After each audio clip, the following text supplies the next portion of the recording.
नमस्कार साथियों, मेरा नाम है आर के सिंह। संस्कृति आईएएस यूट्यूब प्लेटफॉर्म पर आप सभी का स्वागत है।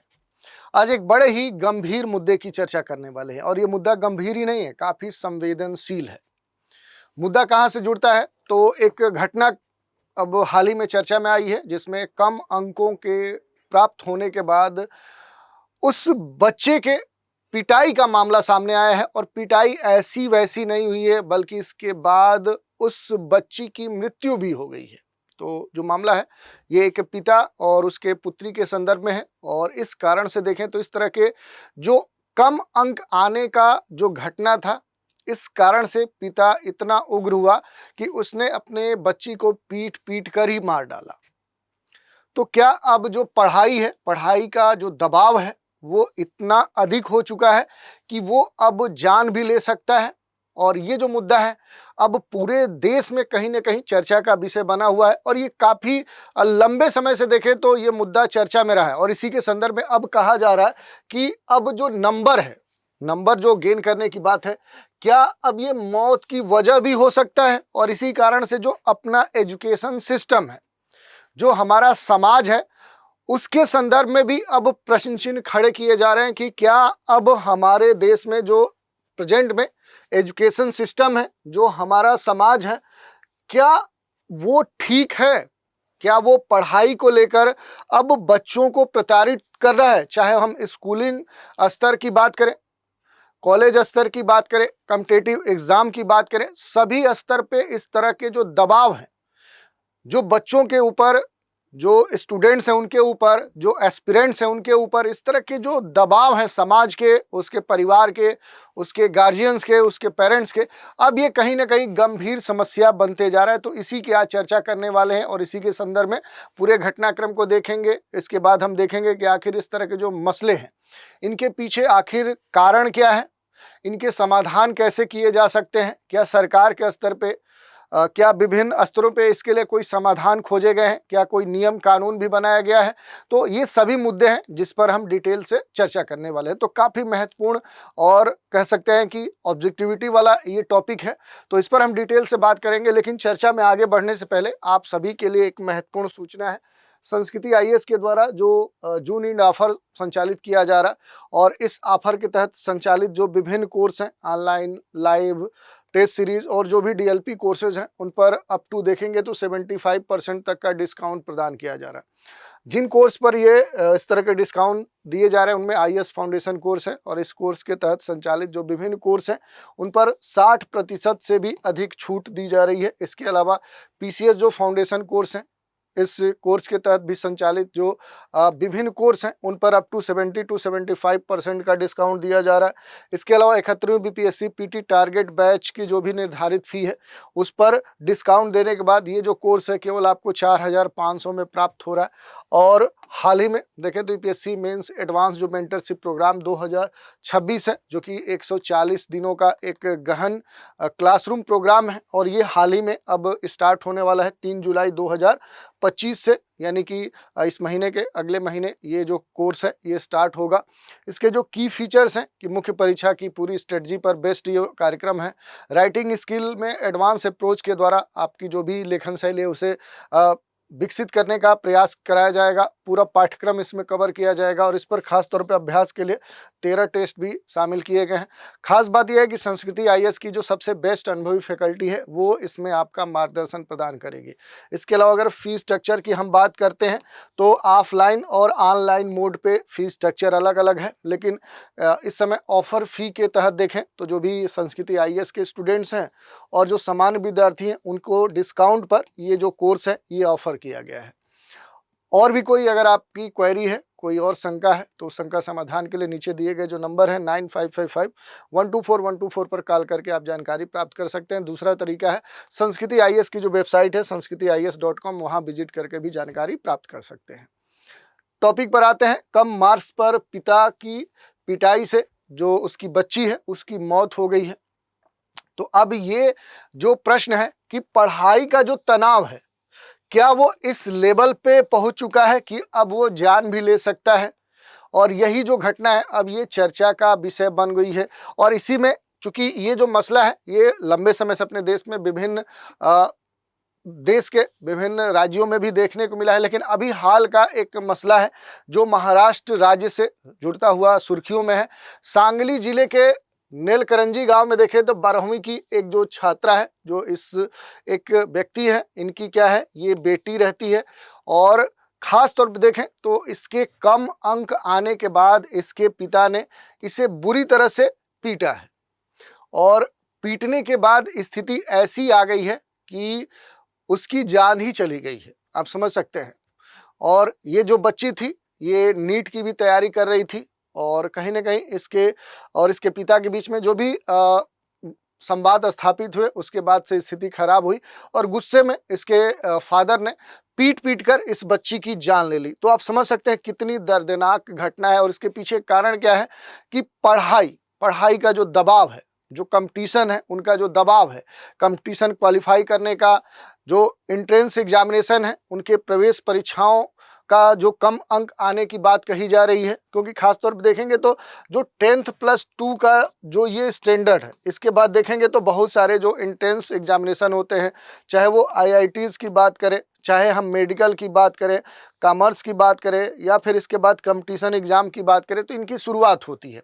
तो इस समय इस तरह का जो पढ़ाई का दबाव है वो इतना बढ़ चुका है और इसके संदर्भ में जो गार्जियंस हैं, जो समाज है, उसका जो एक्सपेक्टेशन है वो तो और भी बढ़ चुका है।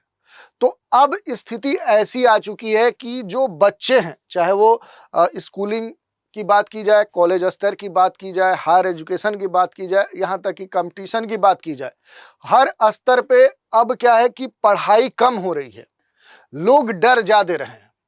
और आज का जो खास तौर पे स्कूलिंग स्तर, कॉलेज स्तर के जो छात्र हैं, वो सिर्फ क्या है कि जो किताब है, जो बुक्स हैं, उनका जो बोझ है, उनका जो दबाव है, जो सिलेबस का पाठ्यक्रम है, वो कहीं ना कहीं उस बोझ के तले वो दबे हुए हैं, उस बोझ को वो ढो रहे हैं और वो अपने माता पिता, अपने गार्जियंस, अपने समाज, अपने आसपास का जो एनवायरनमेंट है, उसके दबाव को कहीं ना कहीं देखें तो इस कदर झेल रहे हैं कि उस कारण से हमेशा वो अपने फ्यूचर को लेकर क्या रहते हैं, वो हमेशा अलर्ट रहते हैं, चिंतित रहते हैं, तनाव में रहते हैं और साथ में रहते हैं। तो इस तरह की जो चिंता है, ये अब एक बड़ा कह सकते हैं कि मसला हो गया है। और हाल ही में चूंकि इस बच्ची साधना, जिसका नाम साधना है, इसकी जो मौत है, ये देखें तो सिर्फ इसके परिवार की एक पारिवारिक घटना नहीं है, ये कहीं इससे बढ़कर है। ये इसी की कह सकते हैं कहानी नहीं है, बल्कि देश में ऐसे हजारों छात्र हैं, हजारों ऐसे कंपटीशन देने वाले बच्चे हैं, हजारों ऐसे हायर एजुकेशन प्राप्त करने वाले बच्चे हैं, या कॉलेज के बच्चे हों, स्कूल के बच्चे हों, उन सब की कहानी है। क्योंकि इनका जो देखें स्थिति है कि इनके गार्जियन, इनके परिवार वाले, इनके समाज का जो दबाव है कि ये कहा जाता है कि ठीक है, तुम डॉक्टर बनोगे, तुम्हें कितना अंक आया, तेरे अंक कहाँ हैं, इस बार तू IAS बनेगा, इस बार तुम PCS बनोगे, इस बार तुम IIM टॉप करोगे, तुम IIT टॉप करोगे, तुम्हारा सिलेक्शन कहाँ होगा, सिलेक्शन क्यों नहीं हो रहा। ऐसे जो शब्द हैं, ऐसे जो ताने हैं, ऐसे जो दबाव हैं, इनसे लगातार अपने देश का जो छात्र है, जो विभिन्न कंपटीशन को देने वाला एस्पिरेंट्स हैं, जो हायर एजुकेशन प्राप्त करने वाले जो लोग हैं, जो एंट्रेंस के लिए जो बच्चे लगातार प्रयास कर रहे हैं, तो उनके सामने कहीं ना कहीं इस तरह के जो शब्द हैं, इस तरह के जो दबाव हैं, वो रोज झेलने पड़ रहे हैं। और इसी कारण से अब जो स्थिति है वो काफ़ी गंभीर होते जा रही है। जो भी एंट्रेंस एग्जामिनेशन है, जो इस तरह के कंपटीशन है, इस तरह के जो हायर एजुकेशंस हैं, अलग अलग स्तरों पे जो कह सकते हैं प्रवेश परीक्षाएं हैं, अब ये क्या है कि अब ये प्रवेश परीक्षाएं हैं, ये एंट्रेंस तक सीमित नहीं हो चुकी हैं, ये अब मानसिक परीक्षा भी हो चुकी हैं। जैसे आप देखेंगे मेडिकल के लिए बच्चे नीट का एग्जाम देते हैं, इंजीनियरिंग के लिए JEE की परीक्षा देते हैं, तो देश के लाखों जो छात्र हैं, वो क्या होता है कि उनके लिए ये जो एंट्रेंस परीक्षाएं हैं, ये क्या होती हैं, ये जीवन मरण का प्रश्न बन चुकी है। क्योंकि उनके जो गार्जियंस हैं, उनके जो पेरेंट्स हैं, उनका जो समाज है, उनका जो परिवार है, वो उनके ऊपर इतना हावी हो चुका रहता है कि नहीं, तुमको नीट क्वालिफाई करना है, तुमको ये रैंक लाना है, इतना मार्क्स प्राप्त करना है, तुमको JEE में सबसे टॉप जो इंस्टीट्यूट है उसी में एडमिशन लेना है। तो देश के हर साल देखें तो लाखों जो छात्र हैं वो चूंकि आवेदन करते हैं, सीट लिमिटेड है, तो आप समझ सकते हैं कि जितनी सीट है उतने ही बच्चे तो क्वालिफाई करेंगे। सारे बच्चे तो क्वालिफाई कर नहीं सकते क्योंकि उतनी सीट होनी चाहिए। इसके अलावा देखें जो कोचिंग संस्थान है उनकी जो भरमार आ चुकी है, तो शिक्षा एक तरह से देखें तो एक व्यापार के रूप में तब्दील होते जा रहा है और इसमें गुणवत्ता के स्तर पे काफ़ी गिरावट भी देखने को मिली है। शिक्षा जो है अब ये एक निवेश और रिटर्न बन चुका है और इसकी भाषा में इसका पूरा व्यापार हो रहा है। और इसी के संदर्भ में आप देखेंगे तो जो कोचिंग इंडस्ट्री है वो कोचिंग इंडस्ट्री लगातार बढ़ती जा रही है और जो लोगों के सपने हैं उन सपनों के साथ कहीं ना कहीं एक जो व्यापार है वो किया जा रहा है। और सपनों की जो मंडी है उसमें देखें तो सबसे जो बुरा स्थिति देखने को मिल रहा है वो क्या है कि मेंटल जो हरासमेंट है वो देखने को मिल रहा है। जो मेंटल एक जो शोषण है वो क्या है कि वो देखने को मिल रहा है और ये कोचिंग इंडस्ट्री की कहीं ना कहीं देखें तो एक कमी मानी जा सकती है। खास तौर पे देखेंगे तो कई सारे ऐसे एग्जाम्स हैं, अगर उन एग्जाम्स की हम बात करेंगे जैसे IIT जेई, ऐसे जो भारत के बड़े कह सकते हैं कि इंजीनियरिंग मेडिकल जो स्कूल्स हैं, जो कॉलेज हैं, उनमें एंट्रेंस के लिए जो परीक्षाएं होती हैं, तो इनका जो कारोबार है, इनका जो कारोबार देखेंगे तो ये हजारों करोड़ों में है। ये बड़े स्तर पे इस समय संचालित हो रहा है। खास तौर पे देखेंगे तो इसके लिए जो देश के कुछ खास जो शहर है, जो चुनिंदा शहर हैं वो चर्चा में है। कोटा, पुणे, हैदराबाद, दिल्ली, प्रयागराज, ऐसे जो बड़े बड़े शहर हैं वहाँ पर बच्चों को कहीं ना कहीं देखें तो बच्चे जो हैं वो बोर्डिंग हब बन चुके हैं। वहाँ 14-15 साल के जो छात्र हैं वो माता पिता से दूर कटे रहते हैं, मानसिक तनाव में जीते हैं। उनके ऊपर एक्स्ट्रा दबाव होता है कि हम अपने बच्चे को वहाँ भेजे हैं तो तुमको ये रैंक लानी है, तुमको ये कॉलेज प्राप्त करना है। तो इस तरह के जो दबाव हैं वो बच्चों के ऊपर अब खास तौर पे देखने को मिल रहे हैं। कई जो संस्थान होते हैं वो क्या होते हैं कि जो भी सफल छात्र हैं उनके पोस्टर लगाते हैं, असफल जो छात्र हैं उनकी कहानियां नहीं बताई जाती हैं। और इस तरह के जो पोस्टर है ये भी क्या करते हैं कि असफल छात्रों के ऊपर कहीं ना कहीं गार्जियन के माध्यम से दबाव उत्पन्न करते हैं, क्योंकि हर गार्जियन चाहता है कि उसके बच्चे का जो पोस्टर है वो उस होर्डिंग पे लगे। तो इस तरह की जो स्थिति है अब ये काफ़ी गंभीर हो रही है और इसी के संदर्भ में जो माता पिता हैं, जो गार्जियंस हैं, इनकी जो अधूरी आकांक्षाएं हैं ये क्या हो रही हैं कि ये बच्चों के ऊपर एक बड़ा बोझ बनकर इसके कह सकते हैं कि दुष्परिणाम उत्पन्न कर रही हैं। जैसे इसके संदर्भ में डॉक्टर किरण चौहान हैं, उनका ये कहना है कि कई सारे ऐसे पेरेंट्स हैं जो अपने अधूरे जो सपने हैं वो बच्चों पे थोपते हैं। जैसे किसी को इच्छा थी कि हम डॉक्टर बने, किसी को इच्छा थी हम इंजीनियर बने, किसी की इच्छा थी हम IAS बने। अपने तो बन नहीं पाए लेकिन उसका जो दबाव है वो अपने बच्चों पर निकालते हैं। वो कहते हैं नहीं ठीक, तुम, उनकी इच्छा थी कि वो IAS बने तो वो अपने बच्चे से चाहते हैं कि नहीं तुमको IAS बनना है। उनकी इच्छा थी वो जज बने तो वो उनकी इच्छा है कि नहीं हम तो बन नहीं पाए, हमारी इच्छा खत्म हो गई, अब मैं अपने बच्चे को जज बनाऊंगा। तो इस तरह के जो दबाव है कि वो इंजीनियरिंग नहीं कर पाए, वो डॉक्टर्स नहीं बन पाए, तो इस कारण से कहीं ना कहीं देखें तो उनका जो अपनी जो आकांक्षा थी, अपने जो सपने हैं, अब वो अपने बच्चों के माध्यम से जीना चाहते हैं। तो इस तरह के जो दबाव हैं ये काफ़ी गंभीर दुष्परिणाम उत्पन्न कर रहे हैं।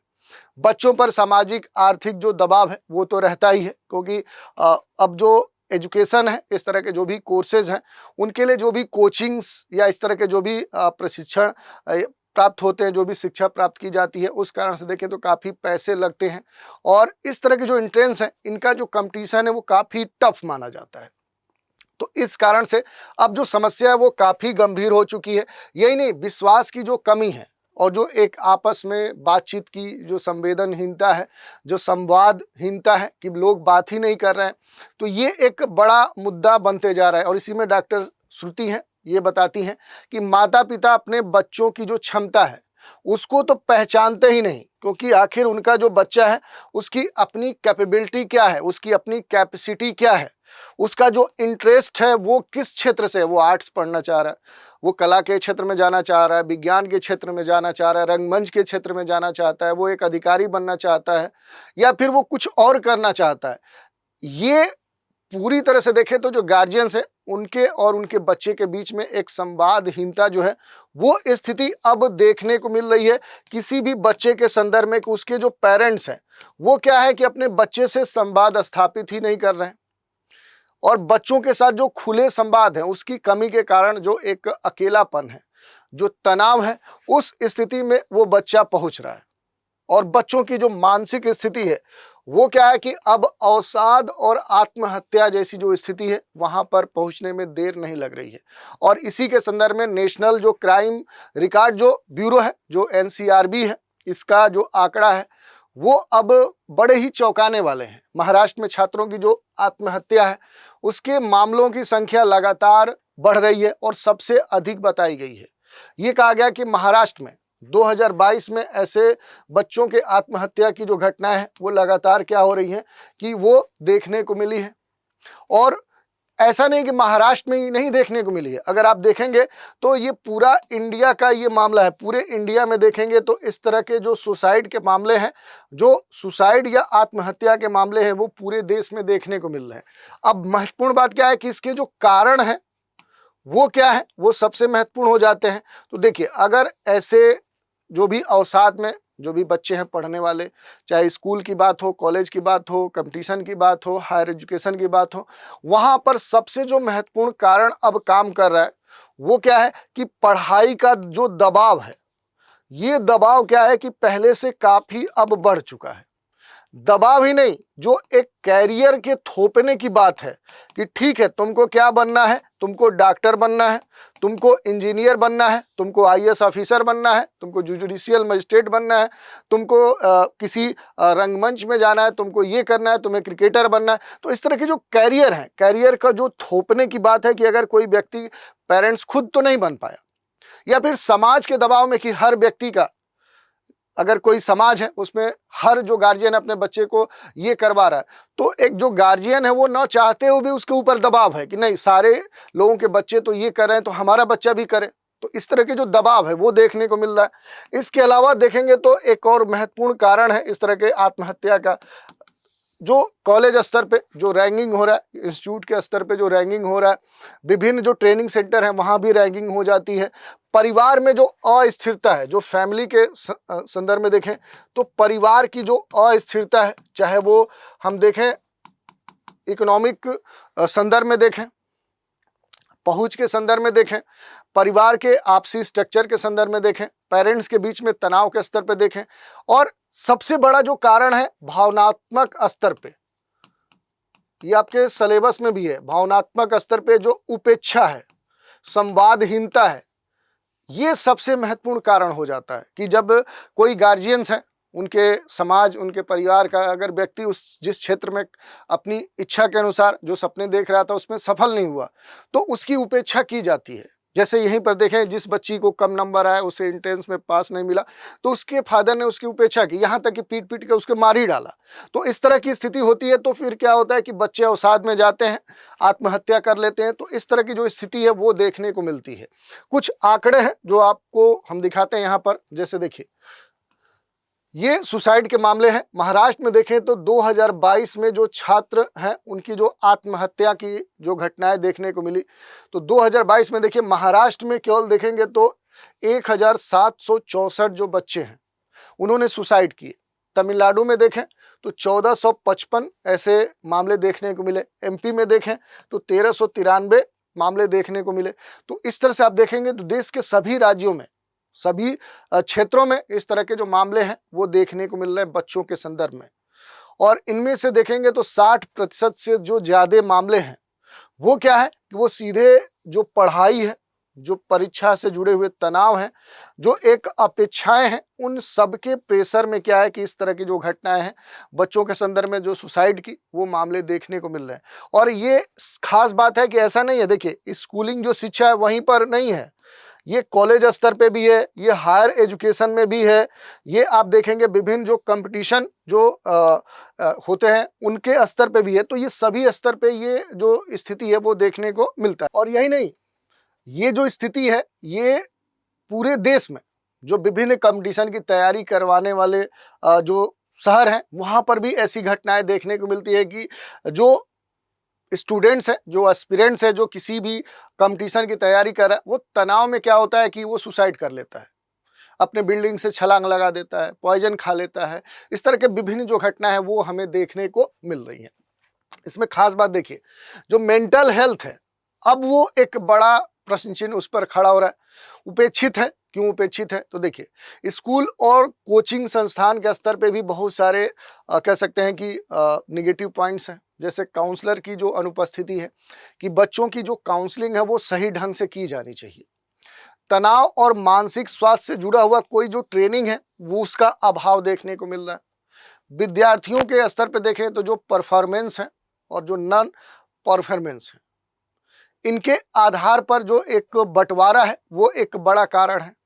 और सबसे जो महत्वपूर्ण कारण है कि इस समय परिवार में क्या है कि जो आपस में बातचीत है, जो एक संवाद है, उसकी कमी देखने को मिल रही है। बच्चों की बातों को बहाना समझा जाता है। अगर बच्चा अपनी कोई मना स्थिति बताता है तो उसको अवॉइड किया जाता है। माता पिता खुद तनाव में होते हैं और वो क्या होते हैं, अपना जो फ्रस्ट्रेशन है वो बच्चे पर निकालते हैं। एक छात्र की कहानी जो है वो जब संवाद नहीं होता है तो क्या स्थिति होती है वो देखने को मिलती है। आईआईटी बॉम्बे का एक छात्र ने रात को पिता से बात की और अपने तनाव को कहीं ना कहीं साझा किया, अपनी जो समस्या थी, मना स्थिति। परिजनों ने उसे भरोसा दिलाया, असफल हो जाओ तो भी हम तुम्हारे साथ हैं। तो ये जो भरोसा है उस बच्चे के ऊपर जो दबाव था अतिरिक्त, वो कम कर देता है और वो बिना दबाव में शायद जो परफॉर्मेंस कर सकता था उससे बेहतर परफॉर्मेंस करता है। लेकिन यहाँ पर अगर यही कहा जाता है कि इतना तुम्हारे ऊपर खर्च किया जा रहा है, इतनी हमारी आशाएं हैं, इतने तुम्हारे अगल बगल के लोग सेलेक्ट हो रहे हैं, वो एंट्रेंस पास कर रहे हैं, तो तुम क्यों नहीं करोगे? तो इस तरह का जो अतिरिक्त दबाव है तो वो क्या करता है कि वो निगेटिव इम्पैक्ट डालता है। अब समाधान की अगर हम बात करें तो देखिए, पढ़ाई का जो बोझ है, बोझ से पहले बच्चे की जो मानसिक स्थिति है वो समझना विभिन्न स्तर पे जरूरी है। चाहे हम बात करें उस बच्चे के माता पिता के स्तर पे, उस परिवार, उस पेरेंट्स के स्तर पे, या किसी कॉलेज के स्तर पे, किसी कंपटीशन कोचिंग के स्तर पे, तो पहले ये समझना होगा कि पढ़ाई से पहले उसकी मन स्थिति समझा जाए, उसकी कैपेबिलिटी, उसकी कैपेसिटी, उसका इंटरेस्ट समझा जाए, उसका रूटीन समझा जाए, उसके ऊपर उसकी स्थितियाँ क्या है, उसका इन्वायरमेंट कैसा है, ये सारी चीज़ें समझना होगा। और जो भी अवसर है, उसकी जो डाइवर्सिटी है उसको समझना होगा। और सफलता सिर्फ डॉक्टर, इंजीनियर, आईएएस बनने से या फिर किसी और क्षेत्र में देखें तो वो बनने से केवल नहीं हो सकती है। उसकी अपनी जो इच्छा है, जो इंटरेस्ट है, उसकी जो अपनी कैपेबिलिटी है वो मायने रखती है। और इस कारण से देखें तो जो एक कम्युनिकेशन है, जो संवाद है, वो स्थापित करना सबसे महत्वपूर्ण बात है, खास तौर पे स्कूलिंग स्तर पे, कंपटीशन के स्तर पे, हायर एजुकेशन प्राप्त करने के स्तर पे, विभिन्न एंट्रेंस जो एग्जामिनेशन देने वाले जो स्थिति है बच्चों की, उनके संदर्भ में। और समाज में जो मानसिक स्वास्थ्य है उसको सबसे अधिक प्राथमिकता देने की बात है कि आखिर उस बच्चे की मन स्थिति, उसका जो माइंड है वो किस स्थिति में है। और इसके संदर्भ में देखें कि अगर हेल्प की बात करें तो देखिए, सहायता कहाँ से ली जा सकती है। तो अगर कोई तनाव में है, अवसाद में है, अकेलापन महसूस कर रहा है, तो भारत सरकार का जीवन साथी जो हेल्पलाइन है 180023 या 2 कह सकते हैं कि यहाँ पर 5550 पर आप कांटेक्ट कर सकते हैं। अपने जो भी आपके आसपास, जो भी आपके दोस्त हैं, जो आपके टीचर्स हैं, जो आपके गाइड हैं, ये जो परिजन हैं, उनसे खुलकर बात करें। बोलना इसका पहला इलाज है, पहला समाधान है। संवाद स्थापित करना, अपनी समस्याएं शेयर करना, और खास तौर पे वैसे लोगों से शेयर करना जो आपकी समस्या को समझ सके, ऐसा नहीं कि आपकी समस्या को और बढ़ा दें।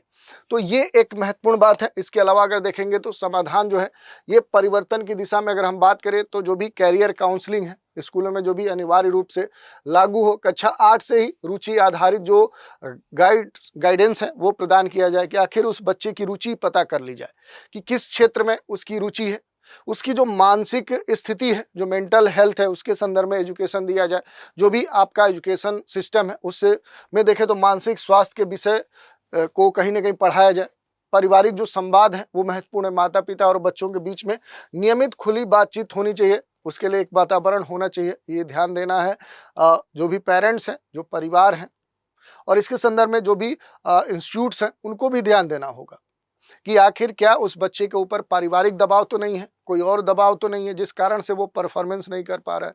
वैकल्पिक जो कैरियर है वो हमेशा एक्सेप्ट किए जाने चाहिए, क्योंकि समाज में आर्ट्स, स्पोर्ट्स, क्रिएटिव फील्ड बहुत सारे जो हैं इनकी उपस्थिति है।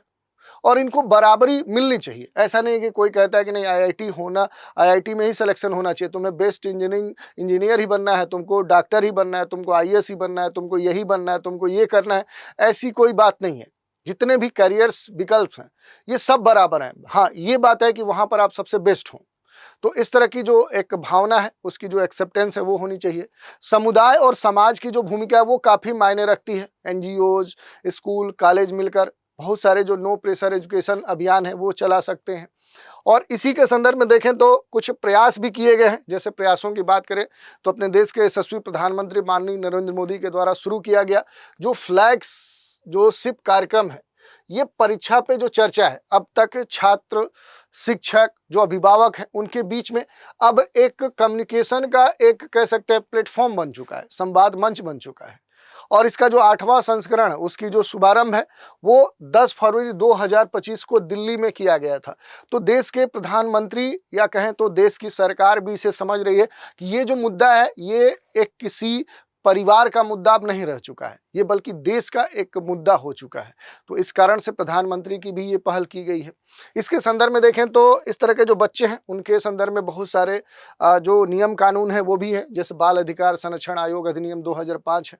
ये जो अधिनियम है ये राष्ट्रीय बाल अधिकार जो संरक्षण आयोग है उसकी स्थापना करता है और बच्चों की जो अधिकार हैं उनकी निगरानी करता है। उद्देश्य ये है कि बच्चों को शारीरिक और मानसिक शोषण से बचाया जा सके। इसके अलावा देखेंगे तो मानसिक स्वास्थ्य जो देखभाल अधिनियम 2017 है ये भी कहीं न कहीं इस मामले से जुड़ता है। ये जो अधिनियम है ये मानसिक बीमारियों से पीड़ित जो भी व्यक्ति हैं उनके अधिकारों की रक्षा करता है। छात्रों के लिए इसका विशेष महत्व है क्योंकि ये आत्महत्या की कोशिश करने वाले जो व्यक्ति हैं उनको अपराधी नहीं बल्कि पीड़ित मानता है। मानसिक स्वास्थ्य जो सुविधा है उस तक समान जो पहुंच है वो भी ये अधिनियम सुनिश्चित करता है। काउंसलिंग की जो सेवा है उसको कानूनी मान्यता प्रदान करता है। तो ये भी एक अनिवार्य पक्ष है जो सबसे महत्वपूर्ण पक्ष माना जा सकता है। इसके अलावा देखिए रघुवंश प्रसाद सिंह समिति की जो सिफारिशें हैं शिक्षा आयोग के संदर्भ में, ये कानूनी तो नहीं है लेकिन शिक्षा सुधार हेतु महत्वपूर्ण सुझाव हो सकते हैं। जैसे इनका ये कहना है कि स्कूली स्तर पर मानसिक स्वास्थ्य शिक्षा को शामिल किया जाना चाहिए। बड़ा ही महत्वपूर्ण पहलू है और ये स्कूली स्तर पे नहीं, मैं तो कहता हूं कि इसको विभिन्न स्तर पे शामिल किया जाना चाहिए। इसे कॉलेज स्तर पे शामिल किया जाना चाहिए, इसे हायर एजुकेशन के स्तर पे शामिल किया जाना चाहिए, इसे विभिन्न कोचिंग जो संस्थान हैं उनके लिए जो कोचिंग संस्थान कंपटीशन संचालित करते हैं वहाँ पर इसे शामिल किया जाना चाहिए, अनिवार्य बनाया जाना चाहिए। शिक्षकों के स्तर पे देखें, अभिभावकों के स्तर पे देखें तो इस समिति की जो सलाह है कि शिक्षक और अभिभावकों को भी ट्रेनिंग दिया जाना चाहिए ताकि बच्चों के ऊपर इस तरह के जो दबाव है, इस तरह की जो स्थिति है उसको वो कहीं ना कहीं कम कर सके। इसी के संदर्भ में देखें तो कुछ एक निगेटिव इम्पैक्ट होता है जिसमें यौन अपराध से बच्चों के संरक्षण की बात कही गई है। बच्चों को सुरक्षा के व्यापक जो अधिकार हैं वो प्रदान किए गए हैं। तो इस तरह के जो कहीं ना कहीं जैसे रैंगिंग होती है तो वहाँ पर इस तरह के कह सकते हैं यौन शोषण हो जाता है, स्कूलों में शोषण हो जाता है या कहें बड़े हायर एजुकेशन पे हो जाता है। तो इस तरह के जो दबाव है कोचिंग इंडस्ट्री के स्तर पे हो जाता है। तो जो एक मानसिक प्रभाव, एक मेंटल जो निगेटिव इम्पैक्ट पड़ता है वो कम किया जा सकता है। तो इसके लिए पोक्सो एक्ट लाया गया है। इसके बहुत सारे प्रावधान हैं, उन पर अलग से हमने कई सारे वीडियो किए हैं। इसके अलावा बात करें तो राष्ट्रीय जो शिक्षा नीति अपने देश की है, न्यू एजुकेशन पॉलिसी 2020 है। इस नीति में पहली बार जो स्टूडेंट्स हैं उनकी जो मानसिक कह सकते हैं कि वेल बींग है, मेंटल जो वेल बींग है उसके लिए खास तौर पे उसे शिक्षा के एक हिस्से के रूप में शामिल किया गया है, जिसके तहत हर स्कूल में जो स्टूडेंट काउंसलर हैं उनकी सिफारिश इसमें शामिल की गई है। होलिस्टिक जो रिपोर्ट कार्ड है उस प्रणाली को विकसित करने की बात कही जा रही है जो केवल अंकों पर आधारित नहीं होगी, उस बच्चे से जुड़े हुए विभिन्न जो आयाम हैं, जो पक्ष हैं उन पर आधारित होगी। रुचि आधारित जो कैरियर गाइडेंस है उनको बढ़ावा देने की बात अपने देश के नए राष्ट्रीय शिक्षा नीति में शामिल की गई है। इसके अलावा बहुत सारी जो संबंधित संस्थाएं हैं वो भी इससे जुड़ सकती हैं। जैसे राष्ट्रीय बाल अधिकार संरक्षण जो आयोग है इसकी वेबसाइट यहाँ पर दी गई है। बच्चों के अधिकार और उनके मानसिक स्वास्थ्य के संरक्षण पर यह काम करती है संस्था। कोई भी बच्चा या उसके परिजन इसकी वेबसाइट पर जाकर शिकायत भी दर्ज कर सकते हैं। मानव जो संसाधन विकास मंत्रालय है उसकी अगर हम बात करते हैं तो अब इसे मिनिस्ट्री ऑफ चूंकि एजुकेशन कहा जाता है, तो स्कूल और कॉलेज के स्तर पर मानसिक जो स्वास्थ्य कार्यक्रम है वो चलाने की जो योजना है उसकी जो पूरी रूपरेखा है वो बनाता है। इसके लिए इसने पूरा अपना हेल्पलाइन यहाँ पर दिया गया है, मैनो दर्पण दिया गया है। तो ये काफ़ी महत्वपूर्ण इनिशिएटिव माना जाता है और ये स्टूडेंट के मेंटल हेल्थ वेलनेस के लिए खास तौर पे काम करता है। इसके अलावा देखिए, जो यहाँ पर दर्पण की बात कही जा रही है, मनोदर्पण जो इनिशिएटिव है ये क्या करता है, तो छात्रों, शिक्षकों और इसके अलावा जो भी अभिभावक हैं उनके लिए जो भी मानसिक परामर्श है, जो काउंसलिंग है, उसकी सेवा प्रदान करता है। इसके लिए टोल फ्री हेल्पलाइन भी दी गई है, वेबसाइट भी दिया गया है। तो ये काफ़ी महत्वपूर्ण है। इसके अलावा देखें तो राष्ट्रीय जो अपराध रिकॉर्ड ब्यूरो है, जो एनसीआरबी है, जो विभिन्न सभी वर्षों में, अलग अलग वर्षों में छात्रों के द्वारा जो भी आत्महत्याएं करते हैं उनके जो आंकड़े हैं पूरे देश में देश के स्तर पे, अलग अलग राज्यों के स्तर पे प्रकाशित करता है। इन आंकड़ों के आधार पर नीतियां भी बनाई जाती है। और यही नहीं, जो एनसीईआरटी है, राष्ट्रीय शैक्षणिक जो अनुसंधान और प्रशिक्षण जो परिषद है, ये मानसिक स्वास्थ्य और जीवन कौशल के लिए कक्षा 6 से 12 तक जो गाइड बुक है वो तैयार करता है। Life skill education, guidance and counselling जैसे जो विषय हैं उनको ये बढ़ावा देता है। यूजीसी की अगर हम बात करें तो जो यूनिवर्सिटी ग्रांट्स जो कमीशन है, ये विभिन्न यूनिवर्सिटीज़ और कॉलेज के स्तर पर जो भी स्टूडेंट वेलनेस सेंटर है वो स्थापित करता है। बडी सिस्टम, पीयर जो काउंसलिंग है, ऐसे विभिन्न जो प्रयोग हैं वो लागू करता है। और परिवार और समाज की भी भूमिका इसमें महत्वपूर्ण हो जाती है, क्योंकि जो मनोचिकित्सक हैं वो ये मानते हैं कि पढ़ाई का जो एक दबाव है, पढ़ाई का जो एक कह सकते हैं कि बच्चों के ऊपर जो एक अतिरिक्त दबाव देखने को मिलता है, उस कारण से वो उनकी जो मेंटल हेल्थ है जो वो खराब होती है, वो अवसाद से जूझने लगते हैं। और इसके निपटने के लिए जो बच्चे हैं, सबसे पहले उसके जो परिजन हैं, माता पिता हैं, जो परिवार के सदस्य हैं, उनके बीच में कहीं ना कहीं एक संवाद स्थापित करने की बात है, एक कम्युनिकेशन जो गैप है उसे समाप्त करने की बात है। और परिवार और समाज में जो भी कह सकते हैं कि इस तरह की स्थिति है वो सबसे महत्वपूर्ण हो जाती है। इसके लिए अगर सुझाव की हम बात कर लें थोड़ा सा, तो कानून को क्रियान्वयन से अगर जोड़ने की बात कही जाए तो हर स्कूल और कॉलेज में क्या हो, काउंसलिंग अनिवार्य कर दिया जाए, पेरेंटिंग जो वर्कशॉप है वो आयोजित किए जाए, ताकि माता पिता बच्चों की जो मनस्थिति है उसके संदर्भ में वो टीचर्स और जो पेरेंट्स हैं उनके बीच में कम्युनिकेशन के द्वारा उसकी जानकारी प्राप्त कर सकें। जो महत्वपूर्ण देश के कॉम्पिटिटिव जो एंट्रेंस एग्जामिनेशन है, कॉम्पिटिटिव जो कह सकते हैं कि परीक्षाएं हैं, या फिर हायर एजुकेशन से जुड़े हुए जो विभिन्न एंट्रेंस हैं, या विभिन्न बड़े स्तर की जो नौकरियां हैं, चाहे वो गवर्नमेंट स्तर पे हों चाहे विभिन्न स्तर पे हों, तो उसके संदर्भ में जो भी परीक्षाएं हैं उनके चयन के लिए वैकल्पिक जो मॉडल है उस पर विचार किया जाना चाहिए। जो भी मानसिक स्वास्थ्य है उसे कहीं ना कहीं एक फंडामेंटल राइट के तहत लाया जाना चाहिए। तो ऐसे विभिन्न जो प्रयास हैं वो किए जा सकते हैं। तो ये डिटेल से हमने घटनाक्रम को जाना, उसके संदर्भ में जो अपने देश में स्थिति है उसके आंकड़ों को देखा, और उसके अलावा इसके पीछे जो कारण है, इसके समाधान के लिए क्या प्रयास किए जा सकते हैं, क्या अब तक इसके लिए नियम कानून बनाए गए हैं, क्या इसके लिए और समाधान हो सकता है, और संभावित जो प्रयास है वो क्या किए जा सकते हैं, ऐसे विभिन्न विषयों पर हमने बात की। अब इसी चर्चा पर आधारित एक प्रश्न देखते हैं, निम्न में से कौन सी योजना छात्रों, शिक्षकों और अभिभावकों के लिए परामर्श सेवा प्रदान करती है? जीवन दीप योजना, मनोयोग अभियान, मनोदर्पण, शिक्षा संबल। तो इस तरह से आज के एपिसोड में इतना ही। आप सभी हमारे साथ बने रहें, इसके लिए धन्यवाद।